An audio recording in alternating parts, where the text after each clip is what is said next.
Let's have a look at doing NET, or more specifically, port address translation. Now, there isn't a huge difference between setting up dynamic NET and port address translation, but we're going to be setting up the thing that you'll probably be encountering the most. And you'll see the config is basically, in essence, if you go with what we're going to do, is it's going to be essentially the same thing. Now, what we're going to try and do is I'm just going to demonstrate that this network actually works. RIP has been set up in this network, and then there's a default route pushing out towards the ISP. And then ISP, just to get things working, also has a default route pointing out this way. Just remember, in the real world, there will probably be specific routes pointing out this way. Obviously, an ISP can't have a default route pointing out specifically to one single organization. But let's have a test. That PC is 210.10.10.2. So let's just see that it works. So desktop, command prompt, and then ping 210.10.10.2.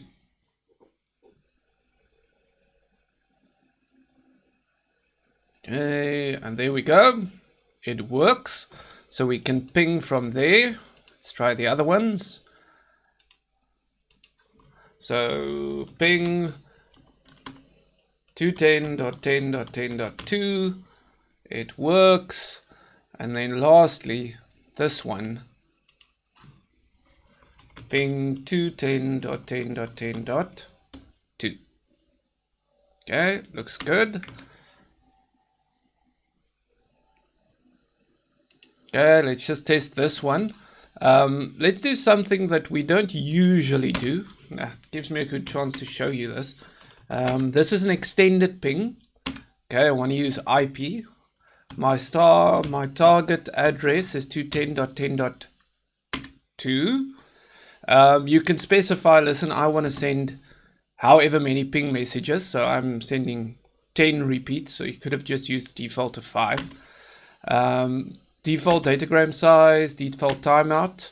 I want to use extended commands because I want to say that I am generating the ping from the source address of 10.0.0.2.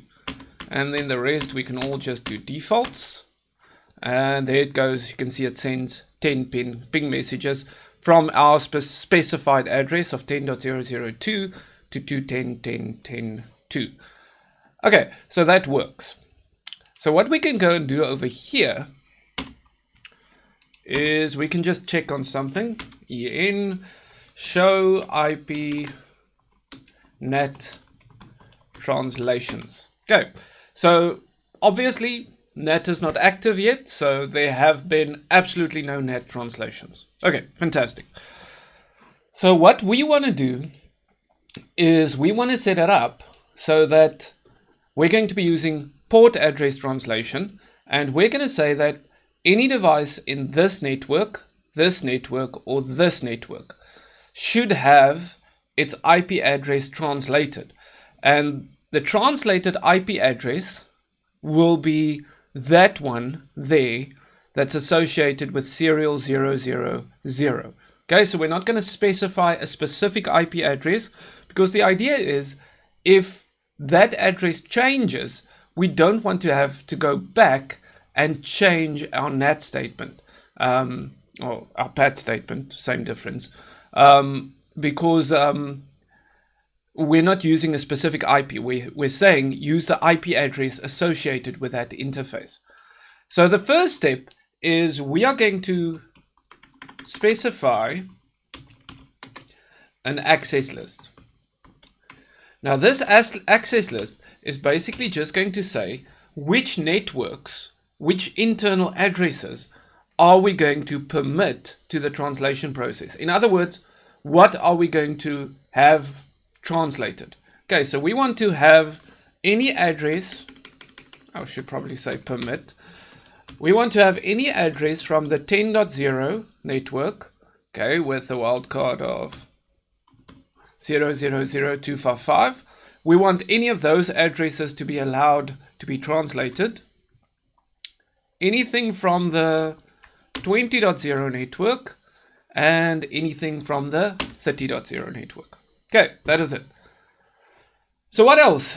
Now we need to set up our actual map for NET. So in other words, we need to map what are the inside addresses that are allowed to be translated, which we've specified with the access list, and we need to specify what are they allowed to be mapped to. In other words, what is the public part of it. So we're going to say IPNet inside, our inside addresses come from list 1, and we are going to map it, just say IP, you'll see there we go, net, it's always when I'm in a hurry, IP net, and we want inside, and then we want source, and we want a list. Remember, you can do static as well, so if you want to do static net, you can map statically an inside address to statically an outside one. We're not going to do that though. We want to map our inside addresses as coming from list 1. So in other words, the inside addresses that are allowed is anything in the 10.0 network, 20.0 network, and the 30.0 network. Okay, then we can specify an interface or a pool. So if we had a pool of external addresses, we would have now said pool and then, or the name of the pool that we want to actually map to. So something like my pool. But we don't have a pool that we created because our organization is relatively small. We are only using one external IP address. So we are going to map to an outside interface.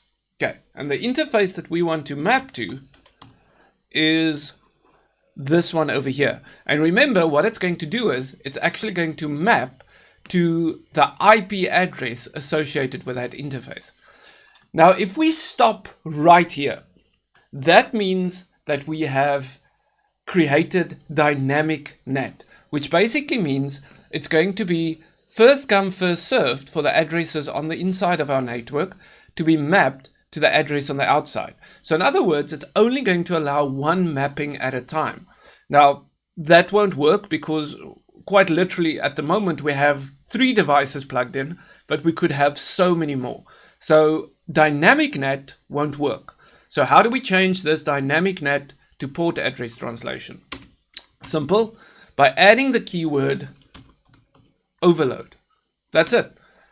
This is dynamic NET. This is port address translation, or PAT. Okay, that is it. So that is the initial setup for NET, or in this case, port address translation, PAT. So the last steps are basically, we need to now go to the interfaces on this device, and we need to specify what is on the inside of our network and what is on the outside. So in other words, what is on the private side, in other words, the side represented by access list 1, and what is on the public side, the side which is represented as being not really part of our organization, the part that needs to be mapped to. So we do that by going into interface gig 00, which is this one, and it's on the inside of our network, so we say IPNet inside. Okay, this interface over here, which is in the 10.0 network, even though it's not going to be part of our translation process, we could have made it a part, but we're not. Even though it's not part of it, it is still on the inside of our network because it does have some inside translatable networks over here attached to it. So we're going to go to int serial 001 and also say IPNet inside. And then we're going to go over here to serial 000, and we're going to say IPNet outside. And then I'm just going to do this. Okay, so now let's test something. I'm going to go back to branch and I'm going to do an extended ping again. So 210.10.10.2. I'm just going to say repeat count 5, normal timeout, extended, and we're going to ping from 10.002. Okay, so let's go back to this one and we'll do that show IPNet translations command again. Okay, still nothing. And to be honest, it should still be nothing, because remember, we only said that networks 192.168.10.0, 20.0 and 30.0 should be translated. Okay, so we shouldn't see anything here yet.